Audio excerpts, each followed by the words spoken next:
তো guys, welcome back to my channel. তো আজকে আমি অন্য আরেকটি অঙ্ক নিয়ে চলে এসেছি। অঙ্কটি গড়ের অঙ্কটি হচ্ছে এরকম: একটি ক্লাসে 27 জন ছাত্রের গড় ওজন 53 কেজি। যদি শিক্ষকের ওজন যোগ করা হয় তাহলে গড় 700 গ্রাম বৃদ্ধি পায়। শিক্ষকের ওজন কত? অঙ্কটি খুবই সহজ পদ্ধতিতে করা যায়। যারা এই পদ্ধতিটা জানো তারা তাদের রিভাইজ হয়ে যাবে, আর যারা জানে না তারা শিখে নেবে। যেমন তাহলে টিচারের ওজন কত হবে? তাহলে টিচারকে আমি টি দিয়ে ডিনোট করলাম। তা মনে করি টিচার, তার সবার গড় ওজন 53 কেজি, তার টিচারের ওজন 53 কেজি তো হবেই। তার সাথে বেশি কত হবে?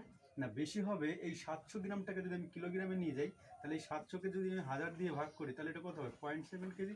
আর 0.7 কেজি, আর আগে ছিল 27 জন, এখন আর একজন 28 জন, তাহলে 27 গুণ 28, তাহলে কত হবে? 27-এর সঙ্গে 8 গুণ করলে 53 কেজি যোগ 19.6 KG is equal to 72.6 KG. এর উত্তর হবে 72.6 কেজি। তো আগের অঙ্কটা বুঝে থাকলে এটা নিজেরা করে উত্তরটা কমেন্টে জানাবে।